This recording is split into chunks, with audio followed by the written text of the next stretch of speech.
Happy TBRathon 3.0. This is really the third year. Wow, does time fly. Hey everyone, welcome back to my channel. If you're new, I'm Leandra the TBR Zero, and I am the host of TBRathon. As you heard in my introduction, it is the third year. TBRathon 3.0, and my mind is blown. If you've never heard of TBRathon, the goal every single January is to focus on your TBR, and that means to be read. For every reader, that's different. It can be your physical TBR, like the book sitting behind me. It could be any books that you got from the library that you really want to prioritize. Physical library books, but also ebooks and audiobooks that you may have gotten from Hoopla or Libby, any other type of library service that you may have in your given country. It also could mean the audiobooks you've been buying lately from Libro FM. Yeah, I know about those. Or the e-reader that constantly gets stuffed with more and more books that you just kind of forget about because it's out of sight, out of mind.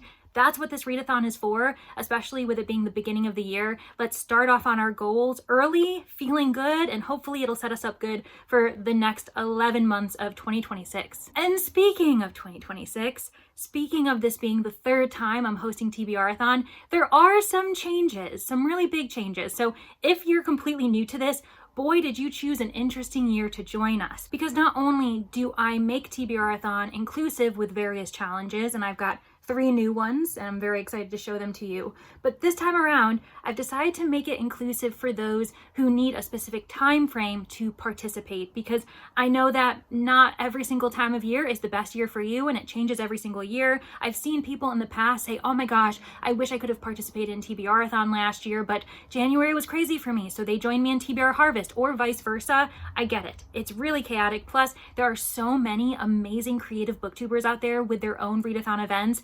It can be overwhelming. You gotta pick and choose. But hopefully this year in 2026, I've helped you pick and choose a little bit more flexibly, allowing TBRathon to be fitting into your schedule somewhere within the year.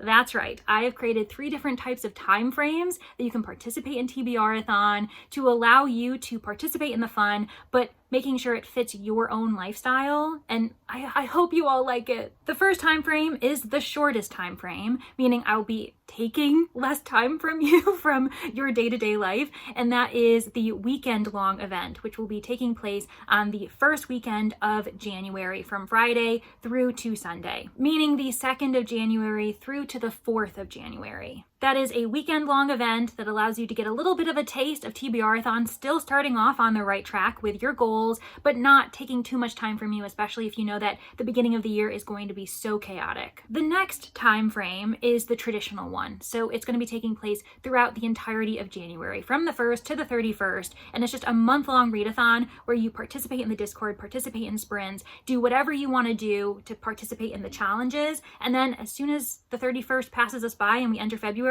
you can be done with it. And then finally, the longest time frame is the year-long version of TBRathon, where you are slowly chipping away at whatever challenge or challenges you've set for yourself, and by the end of December 2026, hopefully you've accomplished your goals. And that is me basically sticking with you throughout the entire 12 months. I'm not just throwing you to the wolves at the end of January if you want to stay with me for it. And for the year-long event, I will be hosting monthly weekend events the first weekend of every single month. I'll be hosting at least 1 sprinting event, and we'll all be being active in the Discord, but you also don't have to be there to do the year-long event. You're just allowed to participate in whatever form you want. Obviously, those weekend events are completely optional. You don't have to show up or participate on the first weekend of every month to say that you have participated every single month. It's just an extra bonus, a time that you can allocate towards really making sure you're not forgetting about TBRathon. But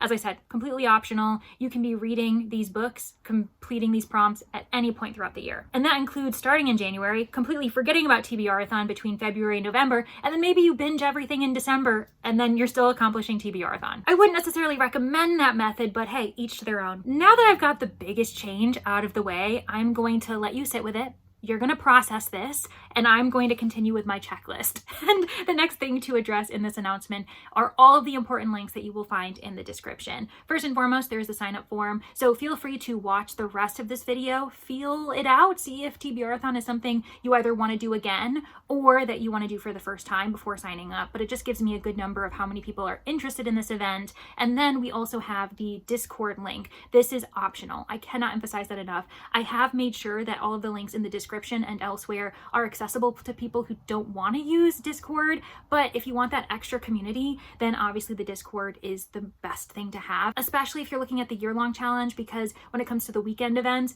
that's going to be the biggest place where I announce what we're doing those first weekends of every single month. But again, it's not necessary. The third thing you will find, the most important thing I would argue in this entire list of links, is the Google Drive folder, because then you will have everything in one place, especially if you're not taking advantage of using the Discord. This has the graphics in it. It also has the info doc that explains every single challenge that I have in this year's TBRathon. And then we also have the links that include submission forms if you want to use those, but also the story graph links, an FAQ. Really, it is a gold mine of information. And then the last links, I promise these are the last links, would be for merch if you're interested, completely optional. I go through Bonfire and Etsy. With Bonfire, I've got new apparel for TBRathon, and this particular piece of apparel, as well as anything you find on Bonfire, all of the proceeds that I would get actually go to the American Library Association. So you will be donating to a really good cause. We've got to support our libraries, and I think it's especially fitting this year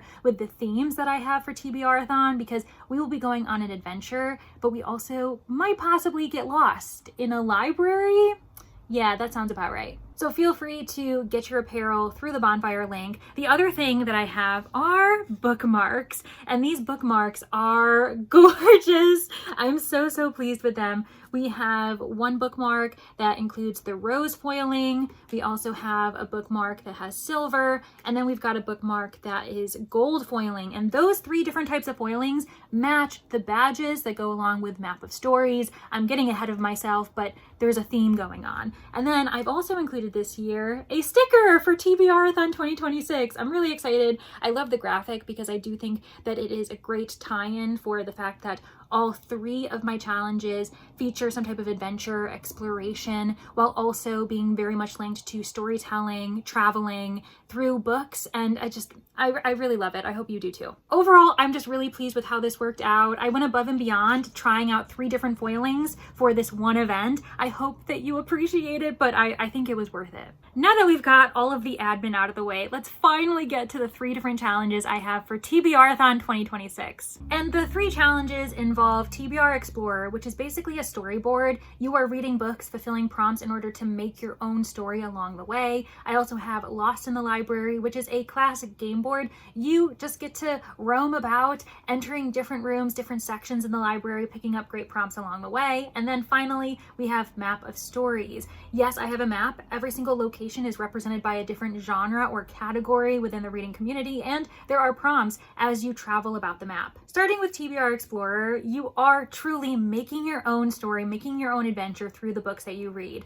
I'm asking everyone to pick 12 different items that they want to collect, but if you want to collect less, if you want to collect more, that's perfectly fine. I'm saying 12 because it works if you want to do 1 per month for the year-long challenge. There are 5 categories. We've got genre, because obviously if you're building a story, you need to know what genre you're writing in. We also have setting, where is it taking place? Who's your main character? What are their main qualities? What review would your book get? Would it get a 1 star? Hopefully not. Would it be award-winning? That would be great. And then finally, plot. What actually takes place for your main character in this setting, in this genre? The default challenge is simply to collect 12 different qualities, 12 different items within this storyboard, and you can pick and choose, mix and match. The reason why the default is 12, simply because I was thinking for those who want to do this for the year-long challenge, maybe they're picking up 1 quality per month. But how do we collect these items, Leandra? Good question. So along with this basic, very bare bones TBR Explorer graphic, I have a more in-depth graphic that has every single prompt associated with the item you might want to collect.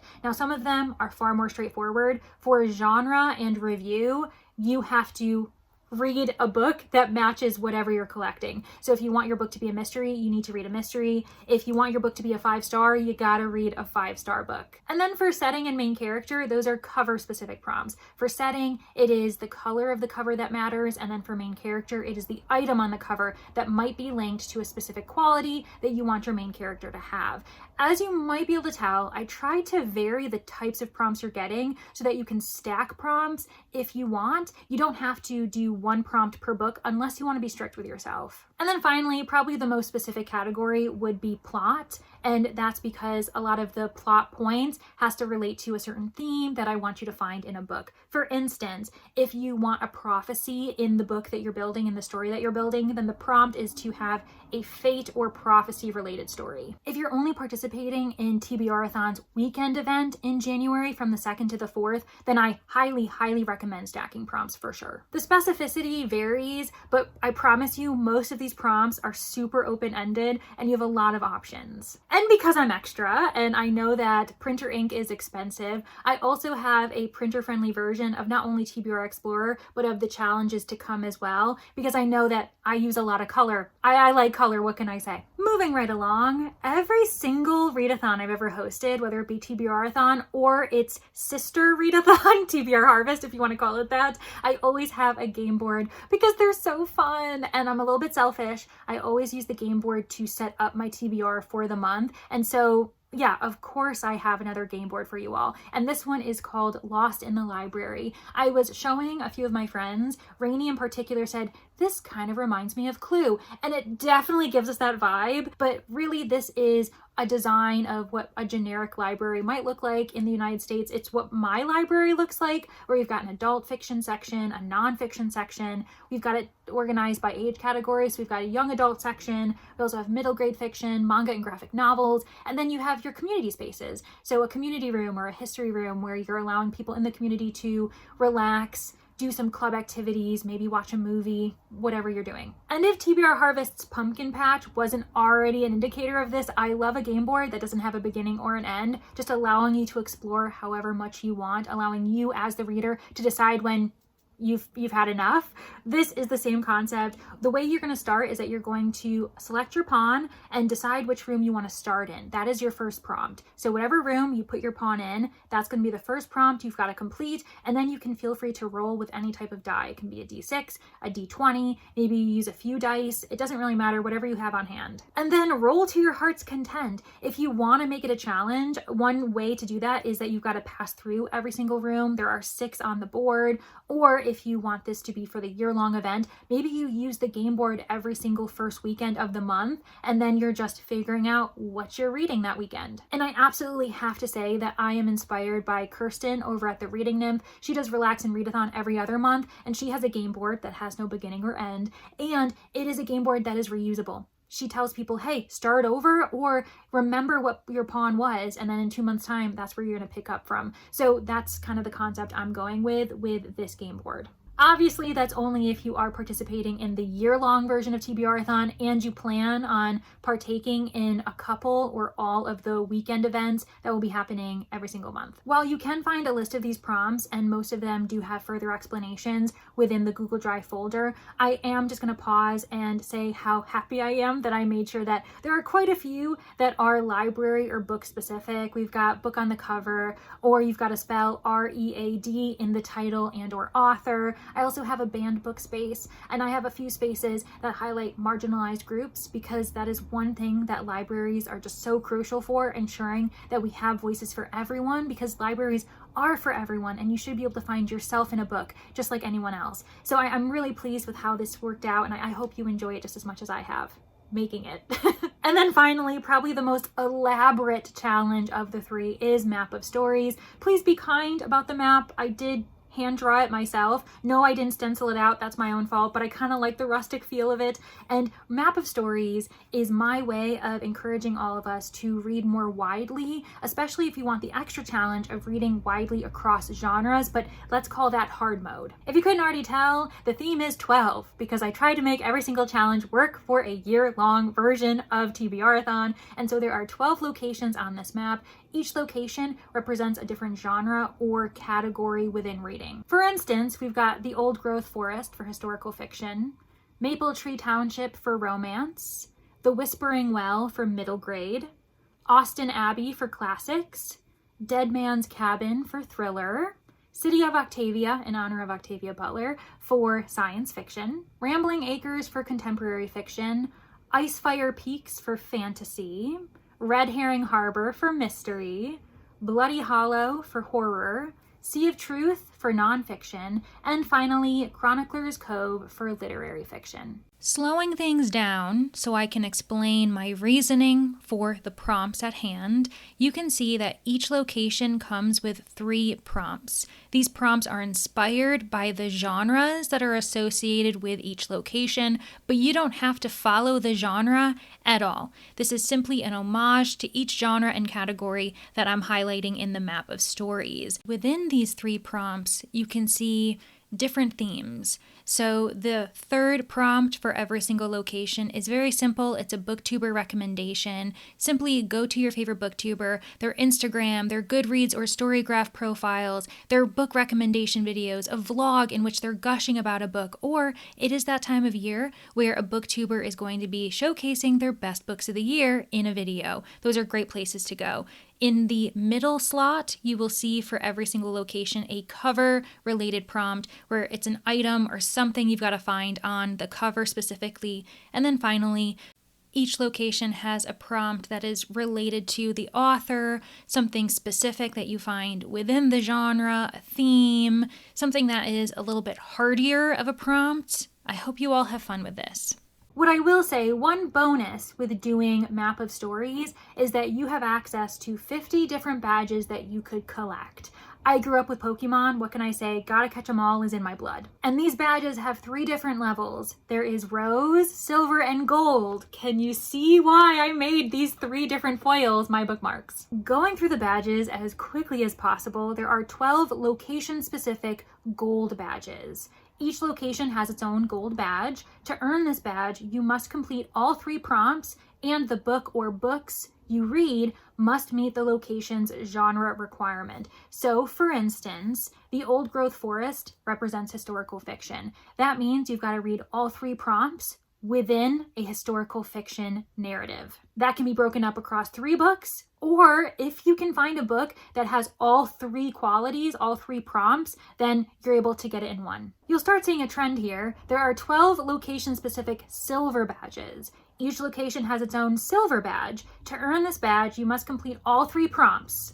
There's no need to meet the location's genre requirement. So for instance, hypothetically, you're hanging out in Bloody Hollow. You hate horror books though, and I understand, they're not for everyone, but you really want to get that silver badge. That's okay. You don't have to read horror books to get it, because the prompts set in Bloody Hollow would be a debut author, a chilling cover, so it doesn't have to be a horror book though, it can still be a cover that kind of chills you, and then simply a recommendation from a booktuber. It doesn't have to be a horror book that they're recommending you. That is the beauty of the silver badge. You can accomplish all 3 prompts within a location without worrying about reading a genre that you know you're not going to enjoy. And then finally, when it comes to location-specific badges, every single location has a rose version of these badges. To earn this badge, you must complete 1 prompt, just 1 prompt, and there's no need to meet the location's genre requirement. So rather than accomplishing all 3, you just have to accomplish 1, and then you get that location's rose badge. And once again, you don't have to worry about the genre that inspired said location.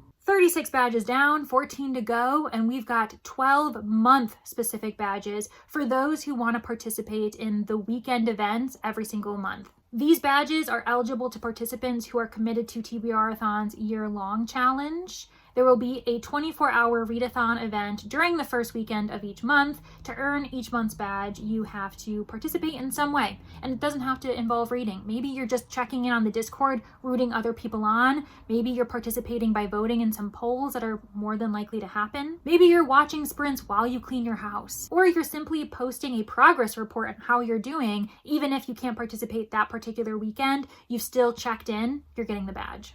Oh, and the birthday cake on the September badge is 100% because that's my birthday month. I totally forgot to highlight that feature, especially because originally, if you look at the prompts worksheet, there is a number next to each location/genre. And so if people want a guide, they can follow 1 through 12, January through December. Number 9 is mystery, because mystery is my favorite genre. And I was thinking, oh my gosh, my favorite genre, it's my birthday month. Why not celebrate with a birthday cake on the badge? This is really long-winded. I just wanted to explain the random birthday cake. And I'm pretty proud of these badges. I think they're all really cute.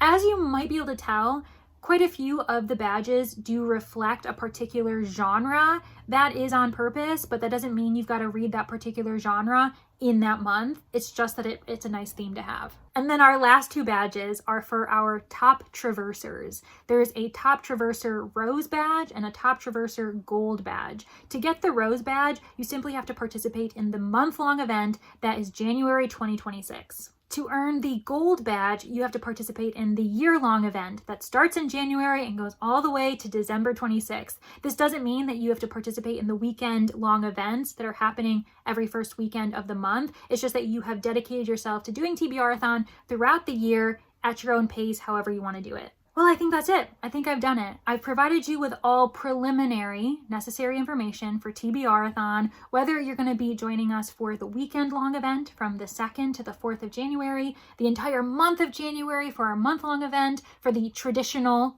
TBRathon experience, or for the year-long event going from January to December 2026. Thank you so much for participating. Thank you for being just as excited as I am for TBRathon 3.0. And please let me know in the comments if you're participating, what event you're going to be doing, and which challenge you think you're most interested in. Don't forget to sign up. And if you're not feeling chatty, but you just want to show your support, then how about, in honor of the new TBRathon 2026 logo, provide me any type of mountain emojis or suns or trees, just to celebrate the fact that we're all starting our own journeys. We're starting 2026 on a right foot, and I'm really excited to be starting it with you all. Thank you all so much, and I do hope to see you in the next one. Bye, everybody!